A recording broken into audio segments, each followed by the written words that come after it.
We're about halfway through 2024, and there have already been some major changes in the world of points and miles. Keep listening to hear all about them.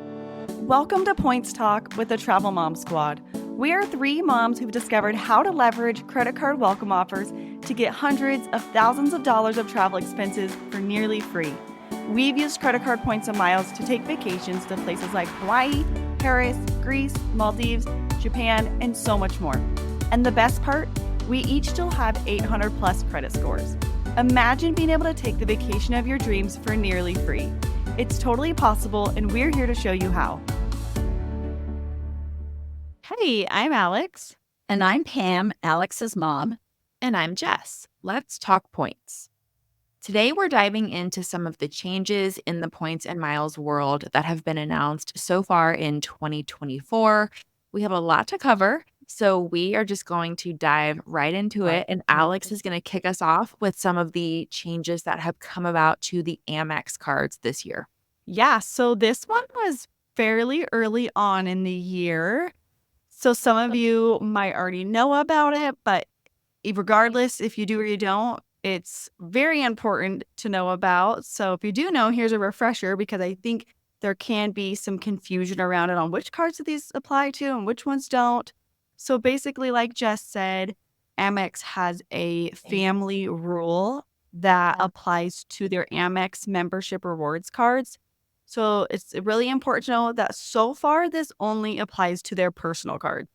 So with the business cards, you don't need to worry about this. Fingers crossed that they don't have this become a business cards thing. But for now, it's just personal cards. So the rule is if you've had an Amex Platinum personal card, you won't be eligible for a welcome offer on an Amex Gold or an Amex Green personal card. If you've had an Amex Gold personal card, then you wouldn't be eligible for the welcome offer on an Amex Green personal card. So we recommend if you're just getting started into Amex membership rewards, then you'd want to start Green, Gold, Platinum in order to hit them all. You know, the only thing is, I've never thought that the offer on the personal green, I'm not even sure what it is right now, but I never thought it was good enough to make me really want to get and take a 5 and 24 spot. So I personally would probably bypass that one completely and just go gold and platinum because Yeah, I mean, that's definitely an option.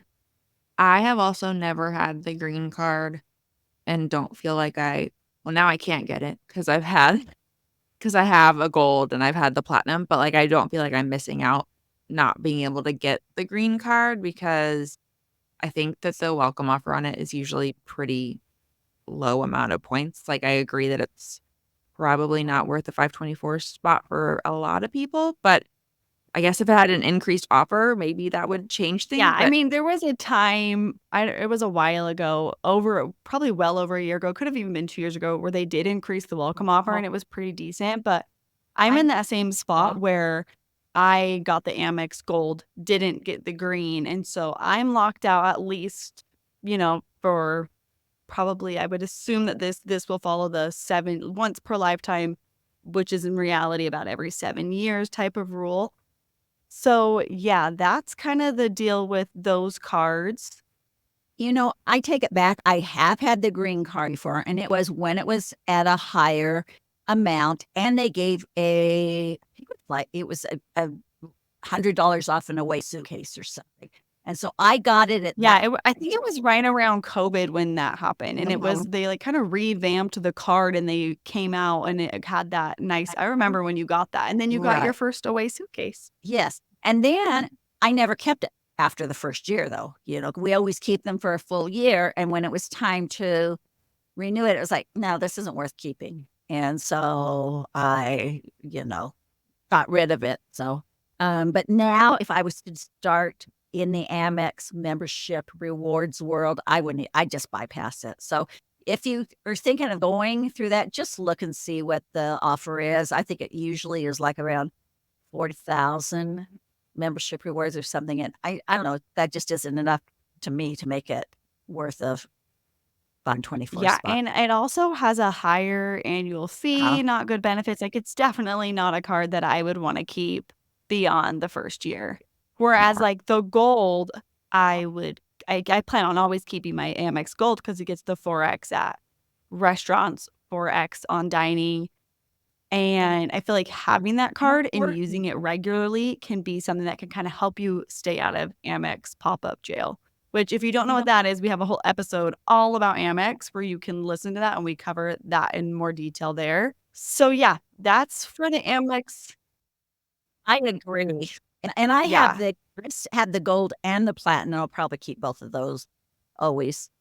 Yeah. So then with the Delta personal cards, they have a similar rule where if you get one of their cards with a higher annual fee, you won't be able to get one of the Delta co-branded cards with a lower annual fee.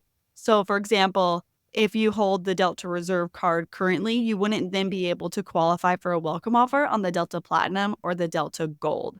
And if you hold the Delta Platinum, you wouldn't be able to get the Delta Gold. And that is just like with the Amex membership rewards cards, that is for just the Delta personal cards for that. So the idea is if you're getting that higher level card, they don't really want you to then go and get the cheaper card. They want customers to kind of build up to that.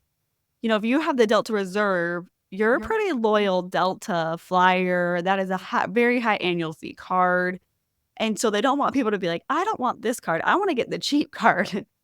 So they're kind of, trying to keep people at that higher annual fee, higher tier level by not letting them get the welcome offers on the lower one. So just start with those personal cards. Start on the lower annual fee ones if you want to be able to get all of them. If you don't really care, then it doesn't really matter. And I think these were really disappointing changes because I like Amex membership rewards. I use them a lot when I travel internationally. They've got really good partner airlines. And so, for me, it didn't affect me too much because I did a lot of mine and accrued a lot of points before this happened. But it really is disappointing for someone who's new in the hobby. It's going to make it, you're not going to be able to get as many membership rewards unless you can get a lot of business cards. Or if you just start at the bottom. Right. Like if you start with the lower level and work your way up, you'll be able to get them all that way. But yeah, for some people who just were like, I'm just going to get this Amex Platinum. It's got a great offer. And then they're like, now I won't get the offer on the Amex Gold personal card. That would be very disappointing. And that's So, what would yeah, have I happened mean, to me because I got the platinum first, but they didn't have the rules. So then I could get the gold. Yeah. Damn, So you it's like definitely the platinum? You like the platinum card? I had no idea. I know. I'm surprising you today. I love my platinum card, but I love airplane lounges, and it has the best access to the airline lounges. So that's the biggest thing for me on that. Jess, you didn't. Jess was being sarcastic. I knew she was being sarcastic. Okay, just making sure. Yeah, no, of course I Okay, did. so that is it for that one. Mom, why don't you go ahead and tell us about the next change that happened this year? Well, I didn't love this change either. Of course, I guess who loves change? Nobody loves change. But as long as you're in point the miles hobby, you can count on one thing. There's going to be changes. And the biggest thing is just adjusting with those changes. As long as you have to change your strategy or what you're going to do. So the changes that I didn't like are the changes with the Mr. and Mrs. Smith brand hotels and the small luxury hotels. And the second one is the one that I just like the most. And we'll talk about that later. But Mr. and Mrs. Smith is a brand of small boutique hotels. I've stayed in a few when I was in New Zealand. Super, super cute. I loved them. They kind of rival to me the Kimpton brand of IHG. And I really like them. I'd be happy to stay in more Mr. and Mrs. Smith hotels. Have either of you stayed in them? I don't think either of you have you? I haven't. Okay. I have not. Anyway, they're super, super cute. They used to be with IHG, and when they were with IHG, it was not bad. I didn't think the prices were terribly horrible. I think I paid maybe $40 1,000 points in New Zealand, and they were super, super cute. Well, they're now with Hyatt, and that was good news at first. I was really excited about, oh, okay. And here's spoiler alert, small luxury hotels used to be with Hyatt. They're no longer with Hyatt. But I thought, okay, as long as they're with another hotel brand, another cards I use, they're going to be with IHG, it's going to be fine. No problem. I'm still in for that. But unfortunately, instead of being, the great value that you get from a Hyatt reservation or redemption, these Mr. and Mrs. Smith hotels are going to follow dynamic pricing. That's a huge bummer. It makes a big difference. There's not a award chart. So the higher the cash price, the more points that are going to be required. And it's just not a great deal. Hyatt points are worth about 1 to 1.4 cents per point. Mr. and Mrs. Smith, we get way outsized value with the regular Hyatt brands for the other brands. So this is not a good deal. We actually don't see ourselves redeeming Hyatt points for many of these stays. I would probably rather pay cash than use my valuable Hyatt points. And so that's a real bummer. Now, there are a couple perks with this, and that is that the credit staying at one can be used towards the Brand Explorer or the Hyatt Bingo that we like to play. So I would maybe see myself staying a night at one just to get that Hyatt Bingo slot filled up. They also, your nights there count towards elite status and milestone rewards. So that's pretty good. At least they did take that away. And room upgrades for globalists are going to be based on availability. So you do have a chance of, with globalists getting, a suite upgrade. But we're not going to be able to use a suite upgrade award. Is that right? As far as I know, we are not going to be able to use a suite upgrade award. And yeah, I agree with you. Like this, when I first heard about, I totally agree with everything you said. When I first heard about Mr. and Mrs. Smith joining Hyatt, I was excited about it. And then I was very bummed once I actually read the details of the partnership, because I cannot think of a single positive thing that has come from Mr. and Mrs. Smith joining Hyatt, because it's like, we lost SLH. I'm not going to redeem my Hyatt points for Mr. and Mrs. Smith. They're used to, like with SLH, when SLH was with Hyatt, you would get like free breakfast and late checkout, and like they don't seem to have those perks with Mr. and Mrs. Smith. So yeah, this is just like a downer news that we have to talk about, because there's nothing about this that I'm excited about. Exactly. Okay, so on to the even worse news to me in this is that the Hyatt program lost the small luxury hotels. I can't tell you how many times I've stayed at a small luxury hotel. One of my favorites is the Grand Victoria Concepts Resort and Spa in Lake Como. Luckily, when we heard about this, I hurried up and booked there. I know Jess hurried and booked there. Alex just got back from a place I wanted to stay in that she and Jess have both stayed at. And it's, I don't know if I'm pronouncing this right, Conivus? It's How do you... It's Canavas Ia Suite Yes. in Santorini, Greece. Did you like it, Alex? I mean, there's no words. It's exceeded all expectations. Like jaw on the my back patio with my private pool overlooking the Aegean Sea. Like, what is this? How did I get this for points? Like, this is unreal. For like 45,000 points, didn't you?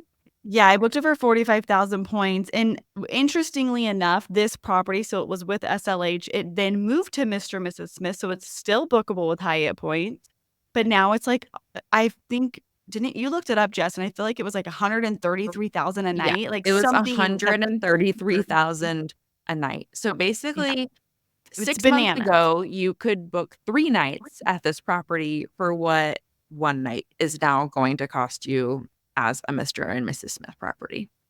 I didn't realize it had gone to Mr. and Mrs. Smith. It's not even a small luxury hotel anymore, huh? Okay. Yeah, this particular property. Okay. But there are so many great small luxury hotel properties.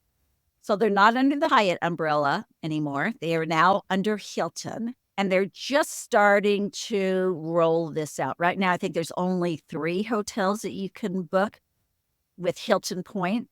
Some of the benefits that will be available are space available, room upgrades, and continental breakfast if you're Hilton Gold or Diamond members, a complimentary late checkout, subject to availability, of course. And the one piece of good news about this, is that you will be able to redeem Hilton free night certificates at SL8 properties. And that's nice. I haven't personally looked at what the 3 hotels that they have rolled out, how expensive they're going to be. Have either of you looked at those to see what the price was? I looked at one of them and it was 80,000 points a night. And so I feel like that's a little bit more in line with what I was expecting versus Mr. and Mrs. Smith with Hyatt and how Right. ridiculous that pricing was. And so I'm hopeful that it's not going to be crazy. I will say though that the biggest bummer for me is that it's so much more difficult to accumulate Hilton points than it Yes. is to accumulate Hyatt points. And so it's like, yeah, there might be one SLH property that you're like, okay, I'm going to save up my points and I'm going to save up my free night certificates and like book this amazing trip. But with Hyatt, we were staying at SLH properties pretty regularly. And so it's going to be more of like okay, here's a bucket list stay using all of my Hilton points and all of my free night certificates versus like, oh, I'm just going to go to this city and there's an SLH and I'll book it for a really reasonable rate. I feel like if there was any brand for SLH to go to, though, I am happy that it's Hilton over some of the others because the Hilton free night certificates are so valuable. And I was so happy to hear that we'd be able to use those at those SLH properties because Hilton's the only hotel brand that doesn't put a cap on those. So as long as there's standard award night availability, you can use that free night certificate somewhere. And so that makes it super valuable to me, especially if you have the Aspire card. You're getting one of those every year when that card renews. If you have the Surpass, you are getting one of those every year if you spend $15,000 on the card. And so you can rack up, or at least, depending if you and your player 2 each have, at least a couple of those cards, you can get a 2-night stay somewhere really nice. If you're like going to a big city or somewhere and you want to use one there, or if you could top it off with some points and stay longer. So I was happy that if Hyatt was losing them, Hilton would have been my first pick for who they would go to, just because those free night certificates are so valuable. And Hilton is the only other brand that doesn't charge taxes or resort fees on award stays. And so it's the same thing with Hilton. Like your stay there, if you're redeeming points or free night certificate is going to be $0. So that is nice also. Well, and like I said, change is going to happen. So yes, I'm not going to stay at as many small luxury hotels as I have in the past, and I've loved staying at them. But there are wonderful hotels all over the world with Hyatt, Hilton, Marriott, IHGs. Not like I'm not going to still be staying in some really good hotel. So, it's like, okay, all is not lost. So, Jess, tell us about some other changes that have happened this year. Okay, so another change that we wanted to address is there are changes coming to global entry, and it's most dealing with the price and also how this is going to impact families. So first, you have to apply or renew your global entry once every 5 years. The application fee currently is $100, and that is going up to $120 starting October 1st, 2024. So that's a little bit of a bummer when you first hear about it because you're like, wow, that's going up 20%, the price. Granted, that covers 5 years, so you're only paying that once every 5 years. The good news for families is that applicants under the age of 18 will be exempt from the application fee when a parent or guardian is already a member of global entry or is applying for global entry at the same time. So this is amazing news for families because before, like for Alex, for example, she would have to, right now, currently, she would have to pay $100. Her husband would have to pay $100, and each of her 4 kids would have to pay $100. So we're talking $600 for Alex's family of 6 if they all want to get global entry. And global entry is a program where everyone has to have it. If you have a 2-month-old baby, they have to have global entry. They have to go in for a global entry interview. I don't know what a 2-month-old says at a global entry interview, but they have to go in for one. So this is amazing news for families. And I think there's some strategizing that you can do based on your situation. If you are single or you're a married couple or your kids are grown, this might be a good time to like hurry up and apply or get that renewal in before the price goes up.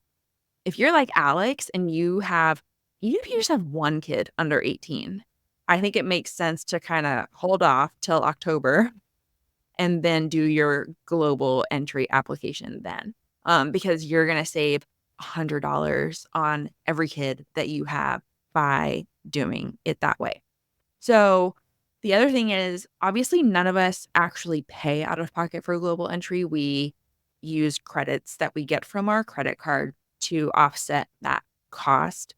So Chase and Citi have already announced that they are going to increase the benefit on their cards from $100 every 5 years to $120 every 5 years. So if you're after October 1st, if you are charging that fee to one of those cards, to a Citi or a Chase card that comes with that benefit, you're going to get that whole $120 credited back to you. I would be surprised if the other issuers don't follow suit. I imagine that they're all going to increase that benefit to $120. But so far, Chase and Citi are the only ones who have proactively announced that they plan to do that. Alex, do your kids currently have global entry, or what's the... No, they don't, because getting an appointment is such a headache. And it's just been one of those things where I've had it on my to-do list for so long, but it's not like this simple, quick and easy thing where it's like, oh, I'll sign up and I'll go next week. First, I need to make all my kids have an email address now. Everybody has to have their own email address too. So that's the thing. And so I made them all. I can't even remember my oldest password. So I have to remake him a new account because none of the recovery options work. So basically it's been a huge hassle. And then it's like, to do it, I have to drive down to the airport to do the interview. So I was trying to schedule a time where we were going to be flying. But then, of course, the time we were flying wasn't a time when the global entry interview office was open at the airport. So what I should probably do is just pay and sign them up after October 1st is what I'm planning on doing. And I will try to do just the interview on arrival the next time we come That's back. exactly, I was like, Yeah. with a family that size, I feel like that is going to be... Yeah, I just don't want the Border Patrol agent to be like, are you kidding me? You want me to do 6 of these right now on arrival? Actually, it wouldn't be 6. It'd be 5. I'm actually the only one in my family that has one. But the other thing, too, is, and let me back up, actually. If anyone doesn't know, oftentimes, as long as they're not busy, you can ask them if they will do the interview on arrival. So as you're going through the normal customs line to come back in the U.S., as long as you fill out that application, it says on that website, some things you'll need to bring with you to have on hand. I did it on arrival. It was super easy. I don't even think he asked for any of the documents that I was supposed to bring. I think I had my passport and my license probably, and that was good enough for him. So that's an option to do if you're not seeing anything available. But the other thing too is, because it is actually it's a big pain to go and get the global entry stuff taken care of with this many people. Mobile passport control is an app, and it's free, and it'll save you a lot of time, and you can do that as an alternative to getting global entry. So if anyone's like, I cannot get an appointment, this has been a mess finding a time, because literally a lot of times the appointments will be 6 months out. And so that's something that you can do in the meantime, is just get the mobile passport and try that. And that'll get you through the customs a little bit quicker. That is a great tip. Yeah. So moving on, some lounge access changes have happened this year as well. So Capital One has announced that starting December 31st, 2024, venture cardholders will no longer receive those 2 complimentary lounge visits to either the Capital One lounges or Plaza Premium lounges. So if you have those, usually, you get 2 a year. If you have them, make sure you use them before the end of the year, because you're not going to be getting them again in the future. That benefit's going away. So if you want to visit the Capital One lounges, you're going to need to have a Venture X or a Venture X business card or be an authorized user on the Venture X personal card. So other lounge access changes are the Chase Sapphire Reserve and Ritz-Carlton cards now no longer come with the Priority Pass restaurant access. And this was a bummer because now I think those were the last 2 cards that offered the restaurant benefit. And so you're not going to get any free meals at airport restaurants anymore by having Priority Pass through a credit card issuer. So that was a bummer because I know we all really liked when we could take advantage of that. Oftentimes, like, I would actually prefer going to the restaurant than the lounge because I know I'll get an actual meal instead of some little snacks or something. That was kind of a bummer. And then Delta's made a slew of changes with their lounge access. I'm not going to get into all of them because these changes don't go into effect till next year. And I would be talking for probably 5 minutes straight about their changes because there's so many. But basically what's happening with the Delta cards and the Delta or in the Amex American Express Business and Personal Platinum cards, those get you into the Delta lounges right now. They're basically just putting limits on all those cards. So depending on which card you have X number of visits a year that you can go to the Delta lounge. So right now with my Amex Business Platinum, I can go to a Delta lounge every single time I'm on a Delta flight. I can go to the Delta Sky Club, and there's no limit on those. Starting next year, I believe I'll have a limit of 8 on the Business Platinum or Personal Platinum card. I don't remember off the top of my head what they are for like the Delta Reserve card, but the Delta website has all of the details laid out very easily to understand all of the Delta lounge changes. So if you want to learn more about that, you can head to that. But nothing to worry about for 2024 that's going into effect, but they did announce those this year. Okay, Jess, last big change for 2024, which this one I think isn't as a little bit better than some of the others. I would say out of all the ones we've talked about, this one is probably like has the most maybe positive aspect to it. Yeah, I actually think this change was all around positive, a net positive. Yeah. So these changes are dealing with the Hyatt Globalist program and changes to the Hyatt Milestone Rewards. And so Globalist is Hyatt top tier status. You get that after you hit 60 elite nights. It doesn't have to be all stays. It can be nights that you earn from holding the personal credit card or from spend on either of their co-branded credit cards. And then milestone rewards are rewards that you earn after hitting a certain number of nights. So it's like 20, it starts at 20 nights and it's like every 10 nights after that. So 20 nights, 30 nights, 40 nights, 50 nights. Every time you hit one of those milestones, you get a reward. So Globalist used to come with a perk called Guest of Honor. It would allow Globalists to effectively gift their Globalist benefits to someone else. And so the Globalist member would make a reservation for someone else and that person using points, and that person would get, free breakfast, room upgrades, free parking on point stays, all the Globalist benefits. And Globalists would have unlimited uses for Guest of Honor awards. So they took that away from Globalists, and now it is a milestone reward. So instead of being an automatic Globalist perk, it is now a milestone reward that you get. I think the first one you can get is when you hit 40 nights with Hyatt. You earn a Guest of Honor award that you can gift to someone else. The nice thing about it is you can now apply those Guest of Honor awards to cash bookings, You can book them online. You can gift it online. And so it used to be a lot of like emailing or calling to coordinate these guest of honor bookings. Now it's a lot simpler. It can all be done online. Don't have to talk to anyone. So that's really nice. You can also now gift all of your milestone rewards to others, which is really, really great. And there are more choices when it comes to milestone reward. So for example, in 2023, when you hit 20 nights with Hyatt, you would get 2 club access awards. But if you're globalist, those are effectively useless to you because you already get club access with your globalist status. So now you can, as a globalist member, if I were to choose club access as my award for 20 nights, I could gift it to someone else, which is helpful. The other thing is there's a couple of other options now too. Like it's called a 2K next stay award, or you can get a $25 find experience credit. I'm going to link in the show notes our blog post about this because it's a little bit too much information to, go through all of these milestone rewards.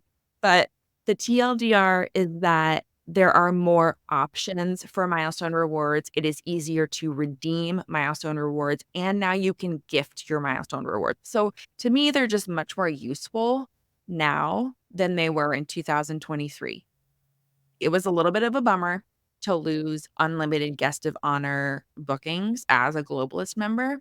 The nice thing is now it's a milestone reward, and so someone can earn a guest of honor booking even if they don't necessarily hit globalist status.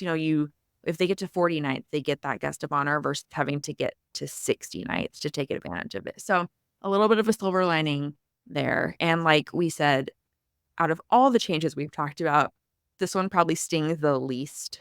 So, like we said, despite these changes, there's a lot of value to be had in this wonderful world of points and miles. There's always going to be changes in award charts, devaluations, credit cards discontinued, and new credit cards available. It's just the way of the game. Always going to be changes, just kind of like life.